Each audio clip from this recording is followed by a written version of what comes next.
Le vamos a dar la bienvenida a nuestro invitado del día de hoy, el señor Jesús Seguías, periodista, consultor político, electoral y gubernamental, experto en gerencia política y gobernanza estratégica, conferencista invitado de George Washington University para América Latina, presidente de Datincorp, autor del libro Al borde del desenlace, el suicidio de una revolución.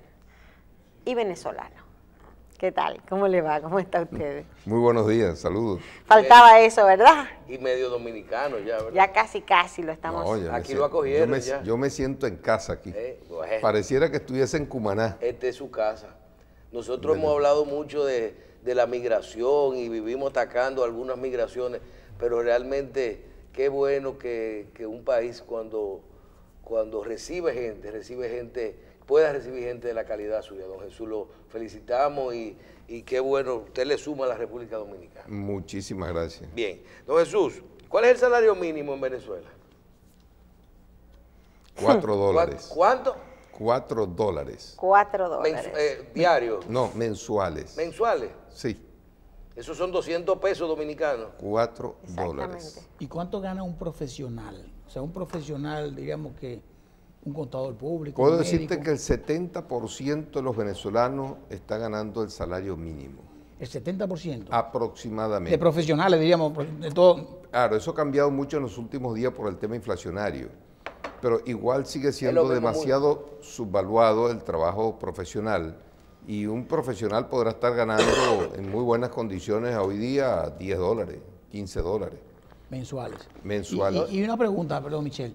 Si comparamos esta situación actual frente a antes de entrar Chávez, no Maduro, Chávez al gobierno, ¿cuánto era el salario mínimo? En dólares igual. ¿En dólares? No, el salario mínimo estaba en Venezuela era uno de los países que tenía uno de los ingresos per cápita mayores de América Latina. Estaba en el orden de los $2.000, $1.000, $2.000. $2.000 aproximadamente estaba Venezuela. El salario mínimo. $2.000 mensuales. Uno por año debe ser en ese momento. No, mensual. Mira, recuerda que Venezuela fue un polo de atracción enorme para todos los latinoamericanos. Exactamente, de República Dominicana fue a Venezuela cualquier cantidad cantidad de dominicanos. personas querían ir a vivir a Venezuela. El destino preferido de los dominicanos en aquel entonces no era Estados Unidos, era Venezuela. Claro. Sí. Y era el destino de todos, de los colombianos, de los peruanos, los bolivianos, chilenos, europeos. Venezuela era otra cosa. Don Jesús, ¿qué población tiene Venezuela? No en el momento, sino la población de Venezuela. ¿30 millones? No, 30 millones aproximadamente. ¿Y cuántas personas usted cree que quedan hoy en Venezuela? Sí, ¿cuántos se han ido? Mira, en el último estudio que hizo Datincorp en Venezuela, revela que el 59% de los hogares venezolanos tiene al menos un miembro del núcleo familiar que se fue al exterior. Esto significa que si en Venezuela tenemos 7.600.000 hogares... Se fueron 7 millones de gente. De esos 7 millones y medio de hogares... Se fue una persona. El 59% equivale a 4.500.000, que al menos ha ido uno. Porque hay en hogares donde se han ido 6, 7 personas. O sea que podemos decir que hay unos 5 millones de venezolanos. Hay fuera. aproximadamente entre 4 y 5 millones de venezolanos que se han ido, que eso significa más del 10% de la población. ¿Y usted cree que en República Dominicana hoy tenemos por encima de 100.000 venezolanos? No sabría decirle. Sé que República Dominicana ha sido de uno de los destinos favoritos pues, de los venezolanos, más no el mayor. Obviamente Panamá fue uno de los más grandes, Colombia, Perú, Bolivia, Chile, Argentina. En Estados Unidos hay una zona que y yo en creo Estados que Unidos que ya tiene nombre hasta de venezolano. Sí, ahí por ejemplo el Doral, le dicen Doralzuela, Westonzuela, y hay zonas donde hay muchísimos venezolanos, y obviamente pues que los venezolanos han ocupado un espacio importante en muchas sociedades de América, inclusive de Europa. En España hay cualquier cantidad de venezolanos, en Italia hay cualquier cantidad de venezolanos. Mire, una cosa sobre eso que usted dice. Le pregunto por esto. Michelle comenzó diciendo que tenemos una gran oportunidad de tener una migración venezolana, y habla de usted en particular, con buena calidad y profesionales. No todos los países tienen la ventaja de tener una migración que sea casual o por el problema que tenemos en Venezuela, que nos sume a nosotros. Eso es verdad. Hemos visto venezolanos en otros países, y específicamente diríamos en los Estados Unidos, con un alto nivel profesional, con maestría inclusive, haciendo trabajos de obrero, trabajando en un hotel como bellboy, como bellman, como chofer, lo que sea. Vamos específicamente al caso de República Dominicana. Este país, que necesitamos gente con calidad, vemos muchos ciudadanos venezolanos en las calles, vendiendo dulces, haciendo piruetas para ganarse la vida. Me pregunto, ¿en qué medida esos ciudadanos venezolanos pueden insertarse en la labor, desde el punto de vista de ustedes? Yo desde el punto de vista mío lo veo, porque están pidiendo que le ayuden con el tema migratorio. ¿Qué cosas pueden hacer y qué puede hacerse entre los países, al margen del diálogo que está haciendo aquí en República Dominicana con Venezuela, para que los venezolanos se puedan insertar en el área laboral con calidad? Pero mire, sin duda alguna, el tema migratorio venezolano es un tema migratorio compulsivo, es un tema migratorio no previsto, es un tema migratorio atípico. Claro. Es casi que de carácter de conmoción humanitaria. Y obviamente los venezolanos lo único que pedimos a todos los países, a todos los pueblos, que en alguna vez también fueron acogidos como hermanos, con las mayores libertades del mundo, con el mayor apoyo del mundo, la mayor solidaridad del mundo. Nunca se les puso obstáculos a nada, nunca hubo discriminación contra nadie, nunca hubo un dominicano que fuese discriminado en Venezuela. Lo único que pedimos es correspondencia, simple y llanamente. Los venezolanos que están en este momento en República Dominicana están por razones forzosas, por razones circunstanciales, y creo que es mucho lo que pueden aportar esos venezolanos que han llegado. Como en todas las cosas siempre hay algunos mala conducta. Hay de todo. Eso es inevitable. Como en todo. Sí. En Colombia acaba de irse un grupo de personas que del más bajo nivel social, desde el punto de vista educativo, desde el punto de vista ético, desde el punto de vista moral, para no hablar desde el punto de vista educativo, y crearon un problema allí y la policía tuvo que actuar. Ahora eso es normal, inevitable, mejor dicho. Pero yo digo que la inmensa mayoría de los venezolanos que han migrado han sido personas con calificaciones profesionales, han sido personas con nivel de trabajo aceptable, con cultura para el trabajo, y pueden aportar muchísimo a la sociedad dominicana. Y creo que el gobierno dominicano debe establecer algunas consideraciones especiales. Supimos que recientemente empezaron a devolver venezolanos en el aeropuerto. El aeropuerto, correcto. Yo creo que deben pensarlo, porque los venezolanos queremos seguir siendo los mismos, las mismas personas propensas a recibir a todos los inmigrantes de manera cordial, de manera igualitaria, de manera justa. Y las cosas que ocurren en Venezuela no van a ocurrir por toda la vida, ténganlo por seguro. Algún día eso se va a voltear otra vez. Y queremos seguir recibiendo dominicanos, panameños, colombianos, con el mismo cariño, con el mismo afecto que lo hemos hecho toda la vida. ¿Cuáles han sido las razones? Por ejemplo, yo conozco, porque inclusive me llamaron de un caso de unas parejas de esposos que hace 2 semanas los retuvieron por 2 días en el aeropuerto y finalmente dejaron entrar a la esposa y deportaron al esposo. Pero ya ellos vivían aquí.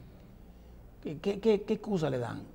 O sea, porque yo entiendo que no hay una razón de Estado para impedir, pero ¿qué le pueden decir? No sabría ese caso en particular, no lo conozco, no sé qué pasó, si el esposo tuvo alguna actitud indebida en el país, no sabría decirle en este caso. Yo hablo en términos generales.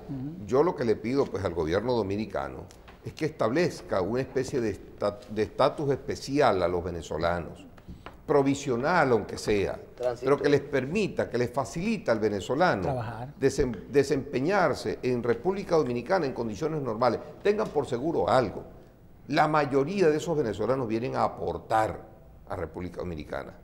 Para no hablar de aquellos que han venido con dinero a República Dominicana, que han hecho grandes inversiones en República Dominicana, y de hecho estamos hablando de grandes inversiones conocidas por la sociedad dominicana que ha sido de mano de los venezolanos. Allí tenemos pues centros comerciales gigantescos, los más grandes de aquí. Y bancos. No, y bancos, tienen 3 bancos. Tenemos bancos, tres bancos, sí. 4. Para no hablar de inversiones inmobiliarias, de inversiones en turística. Ahí tenemos a Gustavo Cisneros invirtiendo en grandes proyectos turísticos. O sea, los venezolanos han traído a República Dominicana. Y aquellos que no pueden traer, por lo menos que se les permita un estatus especial. Que trabajen. Que puedan trabajar, porque es que van a trabajar bien. Es una cuestión humanitaria. ¿Ah? Es una cuestión humanitaria. Yo diría que... En muchos casos. Yo diría que además de ser una cuestión humanitaria, Marcela, es un problema de inteligencia. O sea, tú estás recibiendo inmigración calificada. Exacto, exacto. Repito, como en todas partes hay algunos que no son, pero está recibiendo inmigración calificada. Venezuela recibió durante muchos años inmigrantes calificados y eso fue fabuloso para el país, fortaleció al país en muchas formas. Y hay una cosa que también me da la sensación a mí, por lo que comento y por lo que hablo con los venezolanos, no son una inmigración que viene para quedarse, son una inmigración que viene específicamente para tener remesas para enviar a su país, para ayudar a la familia que está allá, y en cuanto se mejore la situación, quieren regresar a su país. Exacto, Marcela, qué bueno que lo menciona. Ese es el tema, y por eso digo, debe haber un estatus especial, provisional, temporal, sí. Porque apenas empiecen a cambiar las cosas en Venezuela, que tienen que cambiar con el favor de Dios, porque ya eso no da para más. Cuando eso empieza a cambiar, muchísimos venezolanos van a retornar. Bien, don Jesús, antes de hablar de diálogo, de cómo se puede buscar soluciones y de lo que está pasando aquí, yo quiero que nosotros que no manejamos el día a día, sino más que lo que se hace muy público de lo que pasa en Venezuela todos los días, usted nos haga un breve recuento de los últimos acontecimientos que están pasando en Venezuela, porque yo me quedé, a partir de que veo que se reúne el Congreso y mueve la fecha de las elecciones. La Asamblea. La Asamblea mueve la fecha de las elecciones. Yo personalmente me alegré muchísimo y decía, por fin un logro, vamos a cortar este proceso y no tenemos que vivir tanto con este gobierno que hay ahora mismo.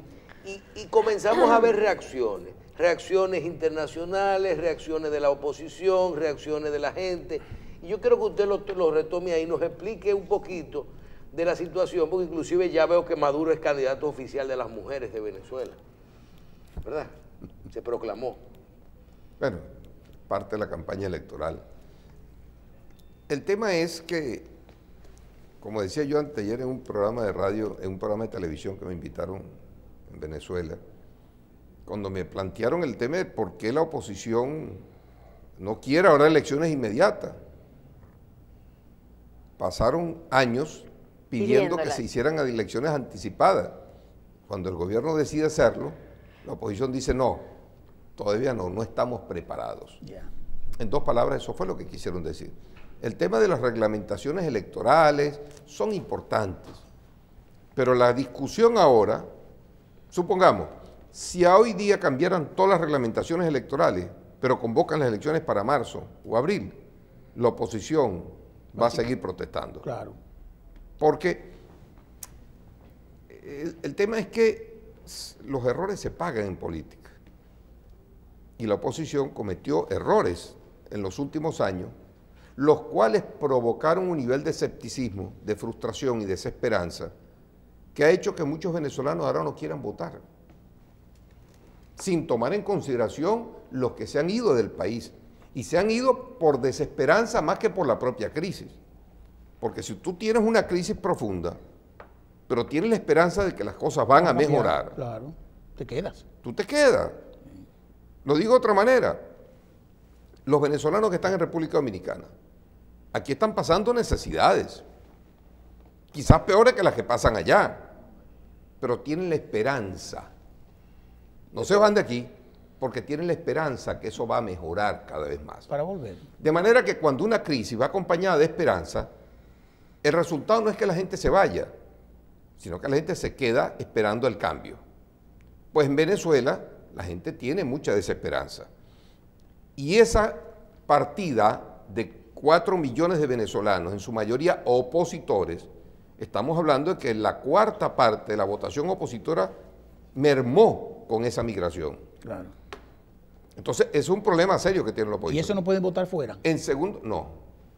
No pueden votar porque son ilegales prácticamente. Claro. Además de los obstáculos que ha puesto el gobierno venezolano. En Estados Unidos, el consulado de Miami, que en Florida es donde está la mayoría de los venezolanos, pues lo mudaron para New Orleans. Wow. O sea, tendría que irse... Exacto, coger un avión para ir a votar. No, tienen que irse en avión. La vez pasada fletaron hasta aviones para poder votar, pero se las ponen difíciles. Allá hay solamente 2 sitios, Washington o New Orleans.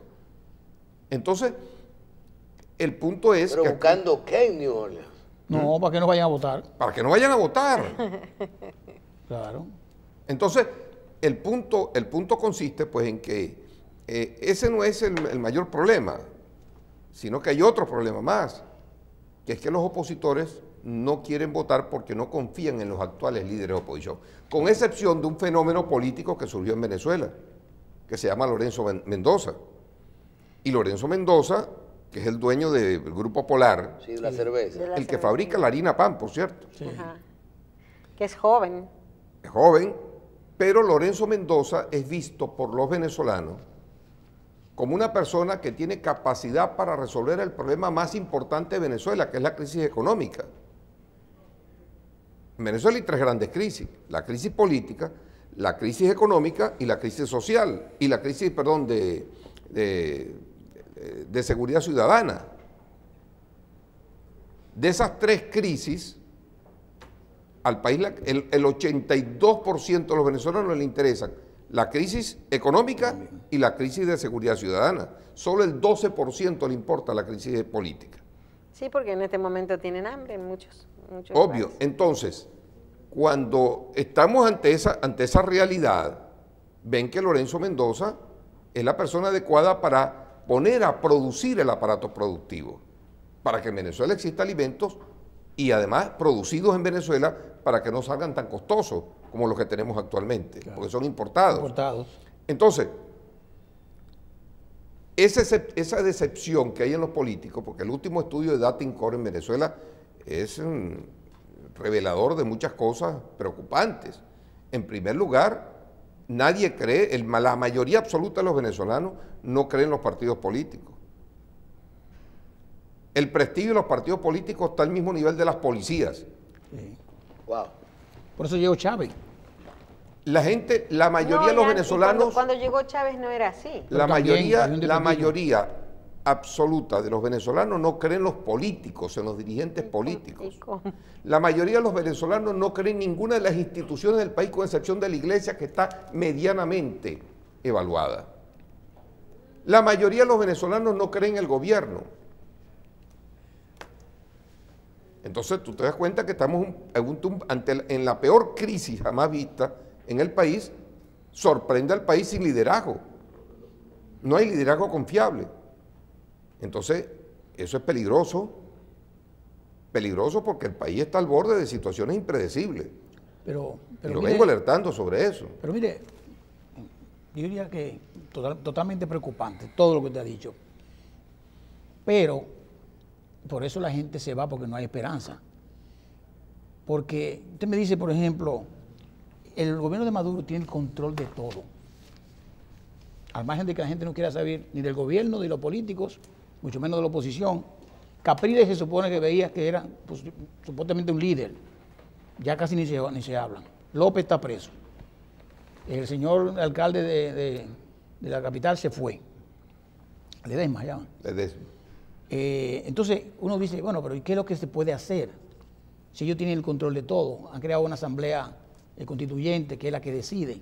Usted dice que la oposición cuando estaba pidiendo elecciones anticipadas y ahora llega y dicen que no quieren, pero las condiciones que le han puesto yo creo que no es buena ni es justa para que ellos vayan. Por ejemplo, dicen, el partido de López no puede participar y la oposición está prohibida que vaya unida. O sea, no puede haber un bloque de partidos de oposición para ir a unas elecciones para enfrentar a Maduro y su equipo. ¿A qué van a ir? Y además tiene el 25% de la población que va a votar por ellos que se fue. y no puede votar atrás. ¿Qué pueden hacer? No pueden hacer nada. ¿Qué es lo que ustedes creen que puede pasar? Solamente que Dios meta la mano. Mira, no, los venezolanos tienen que meter la mano. No dejemos eso en manos de Dios. No le demos a Dios esa responsabilidad. Exacto. El tema es que los venezolanos, si deciden votar, no hay trampa que valga. ¿Que el gobierno está jugando duro? Sí. ¿Que el gobierno ha cometido y comete irregularidades? Sí. ¿Que el Consejo Nacional Electoral es un organismo podrido? Y parcial, además. Podrido, un organismo que no existe como institución electoral independiente. Esa es la Secretaría Electoral del partido de gobierno. Exactamente. Sencillamente. Sí. Entonces, a pesar de todo eso, si los venezolanos salen a votar masivamente, ahí no habrá trampa que valga, porque es el 80% de los venezolanos contra el 20% de los venezolanos. El problema es que no salen a votar. Que no sea el 80%, ponga que sea el 70%. Claro. Ponga que sea el 60% de los venezolanos que salga a votar, aplasta prácticamente al 20% que todavía defiende el gobierno. Pero hay un tema que es el que quiero que usted nos explique. Independientemente de que se quiera ir a las elecciones o no. Déjame aclarar algo. Cuando digo aplasta no me refiero en términos físicos, aplasta electoralmente. No, claro, en las elecciones. Cuando se habla ahora de que, vamos al proceso y ellos pusieron las reglas del juego, Estados Unidos dice que no va a reconocer esas elecciones, muchísimos factores, la oposición que no está lista, hasta ahí estamos claros. Ahora, ese proceso que puede ocurrir ahora en abril, ¿verdad? ¿Cuándo serían las elecciones? Entre marzo y abril. Entre marzo y abril. Venezuela tiene ese candidato, por ejemplo, el de la Polar, que usted mencionó ahora, está dispuesto a participar en este proceso y hay quienes vayan a participar y puedan ser votados. Ese es el drama de Venezuela. Porque ellos hablan de otra cosa que me preocupa y es el dilema de ir a votar o no. Habla de que algo si usted vota y perdemos, entonces hemos legitimizado todo lo que esta gente han hecho, su Junta Central Electoral, su gobierno. Ahora tendremos Maduro por 4 años más. 6. 6 años más. 6. Mira, es que lo sorprendente de todo esto es que Lorenzo Mendoza no es político. Lorenzo Mendoza jamás ha participado en una actividad política, con excepción de algunos eventos nacionales que convoca el presidente de la República con los empresarios, y él ha participado. Lorenzo Mendoza jamás ha dicho que quiere ser candidato presidencial ni candidato a nada. Él está en este momento, mientras el país está enfocado en él está en su escritorio despachando harina, pan y cerveza, dedicado a su trabajo. El punto es por qué la gente busca a este fenómeno. Porque los venezolanos tenemos 30 años inventando alternativas, distintas a los partidos tradicionales. Con Chávez se prolongó más la cosa y duró 18 años. Ya están llegando a su final. Ya políticamente están colapsados, extenuados, no dan para más. Y entonces ahora el cambio viene de la mano de alguien que no es político. Me dirán, bueno, pero es que los empresarios no tienen por qué estar en política. Miren, ese es el nuevo, digamos, fenómeno o el nuevo paradigma de la política del siglo XXI. Donald Trump no era político. Macri de pronto pasó a ser de empresario a político. Claro. Piñera, Empresario. Reagan era actor, pero Piñera, empresario, dueño de Lanchile. Sí, claro. Presidente de Chile y reelecto ahora. Para no hablar del caso pues triste de Panamá de Martinelli.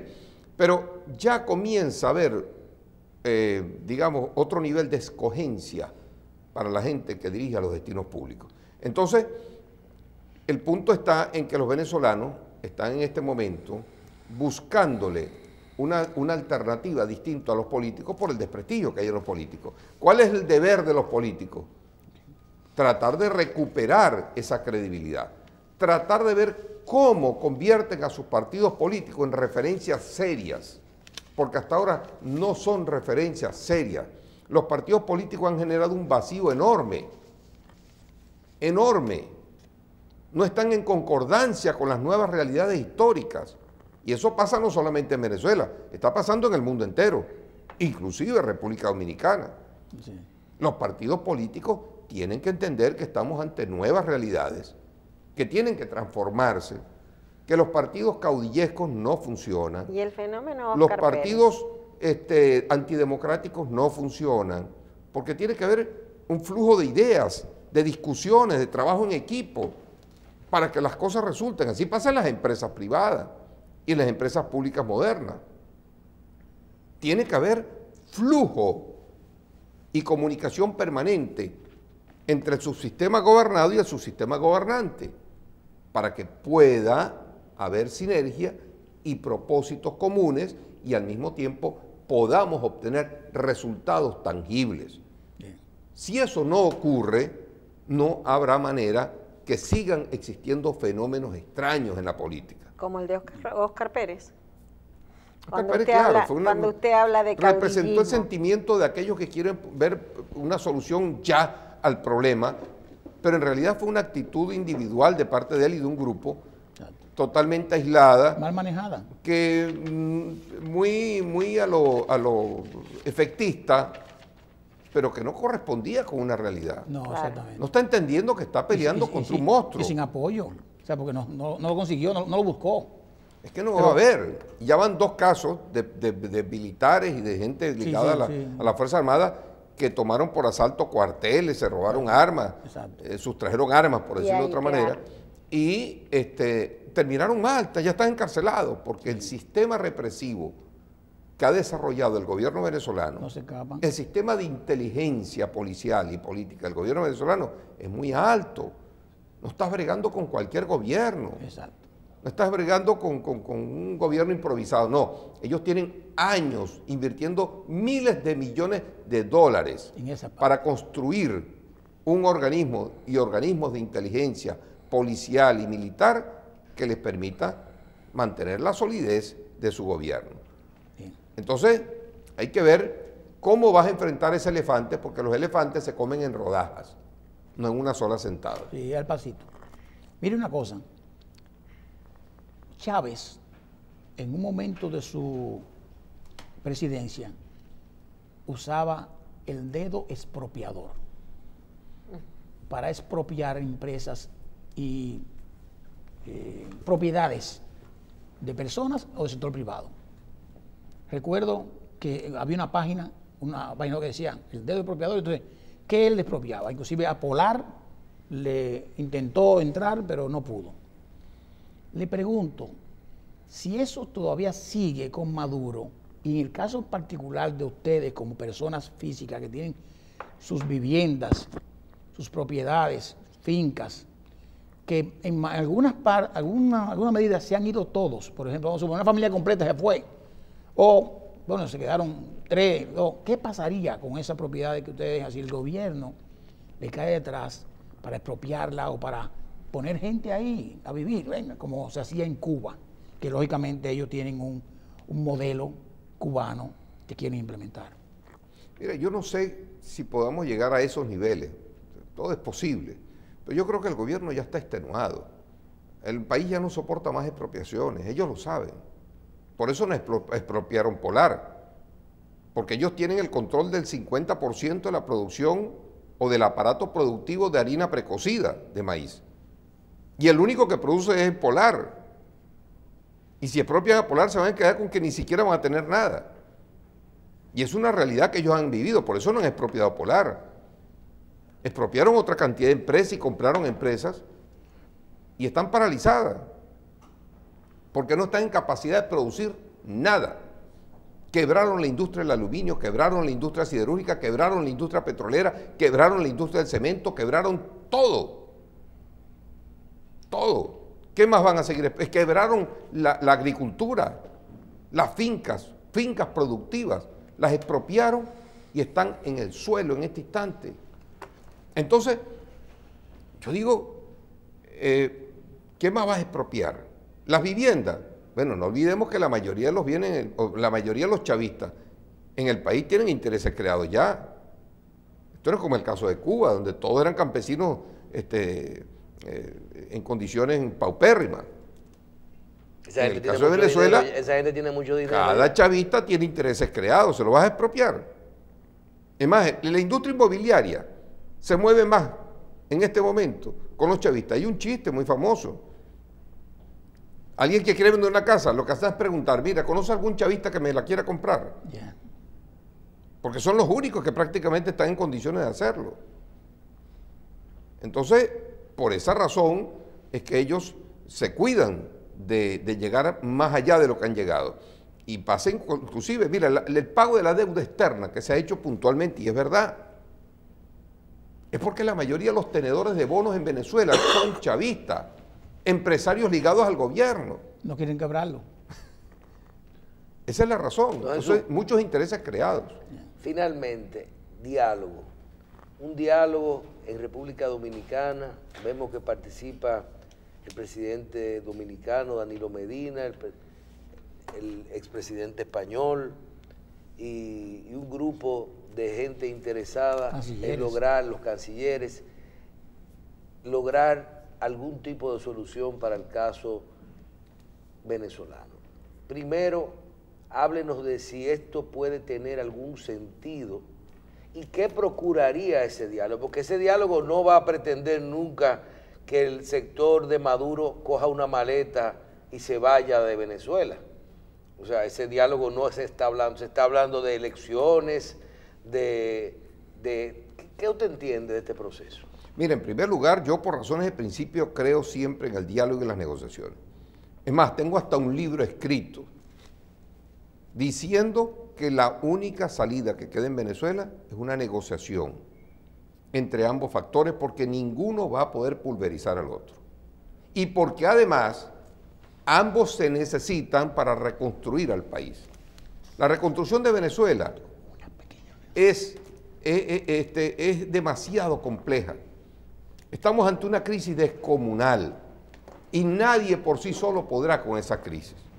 Y por eso yo tengo años advirtiendo, entiendan, pónganse de acuerdo, ya basta, paren, deténganse. El país no da para más.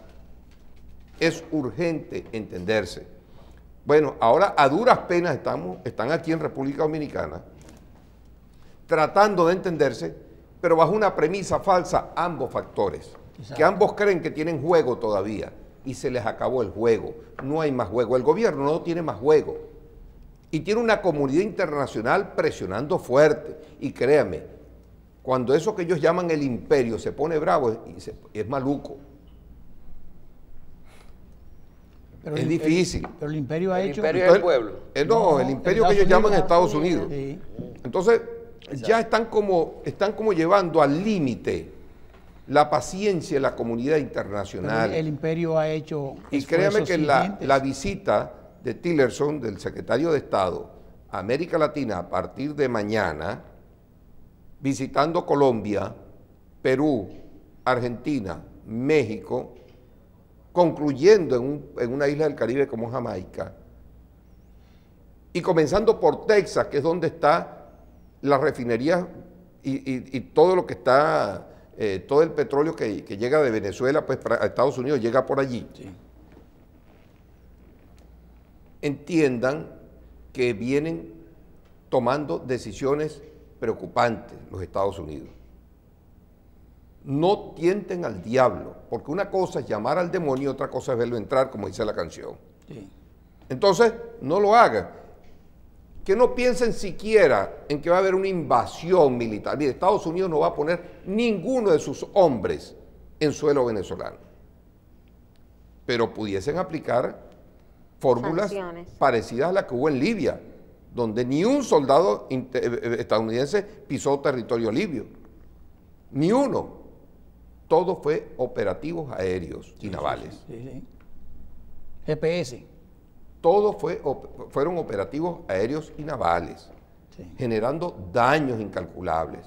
Sí. ¿Por qué tenemos que esperar que lleguemos a situaciones como esta? Sí. Y créeme, a los izquierdistas trasnochados que aún existen, entiendan que esos proyectos de socialismo real, de socialismo ultraizquierdista, no aplican en el mundo entero y mucho menos en América Latina.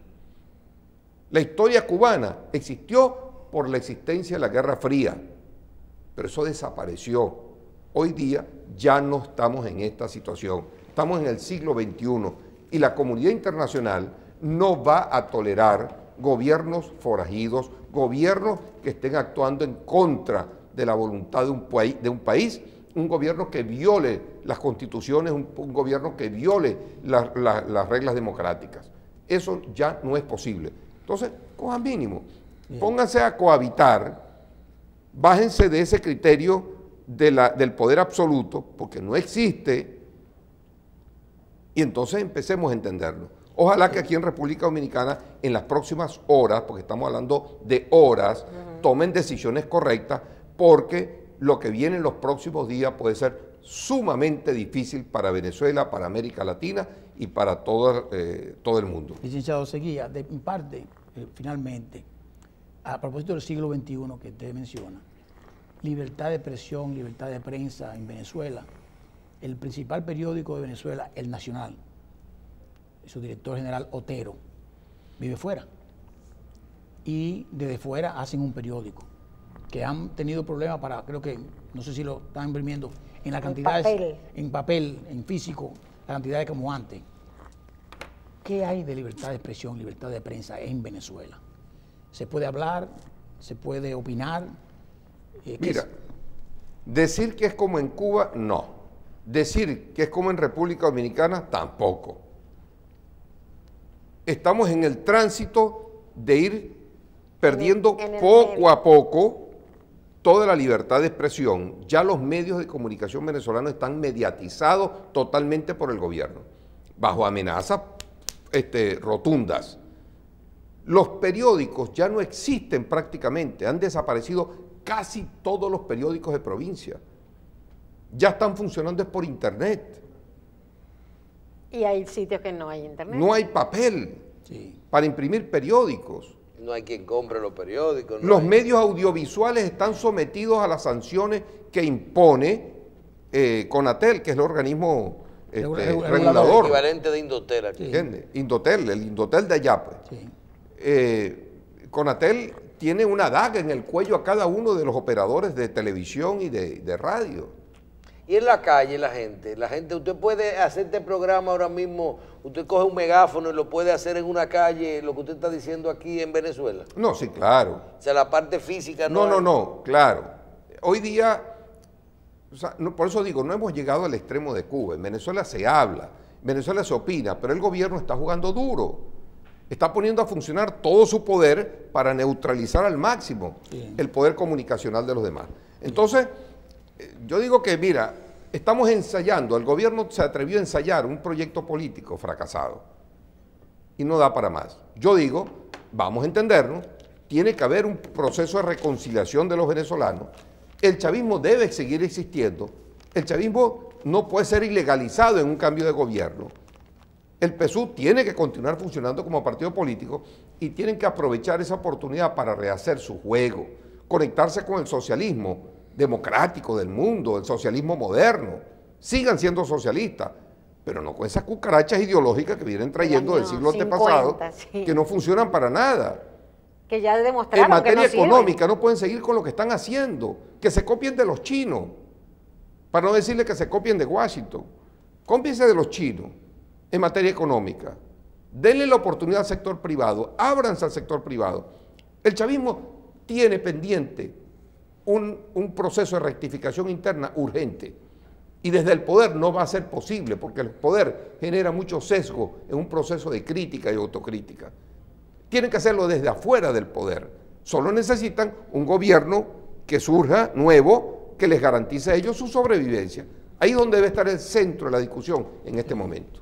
Bueno, un país que crea monedas y billetes por regiones. Qué pena. Y que crea una criptomoneda. No, Imagínese usted, ¿qué Banco Central es? Que se puede No, imprimir peor moneda aún. y eso genera riquezas y lo que Peor genera es aún, otra el valor cosa. de la moneda venezolana no la dicta soberanamente el Banco Central ni las autoridades del Estado venezolano. Las dictamina un portal de noticias que opera en Cúcuta, en Colombia. Wow. Ese es el que determina el valor de la moneda venezolana, por Dios. Eso ya es mucho decir. Entonces, ¿a qué estamos jugando? ¿Cuál es la idea? ¿A dónde queremos llegar? Eso es lo que ellos tienen que definir, sabiendo que ya el país no lo controlan, el país se le está yendo de las manos. Bueno, don Jesús, muchísimas gracias por estar con nosotros. Vamos a la orden, gracias por la invitación. Y le voy a pedir permiso para terminar la entrevista de hoy con una frase suya, que la hemos terminado varias veces con ella. Dice don Jesús Seguía sobre el proceso de Venezuela, que cuando los políticos fallan, los pueblos inventan. ¿Verdad? Vamos a la pausa, señor. Y regresamos inmediatamente con Waldis Tavera y Síntesis Municipal.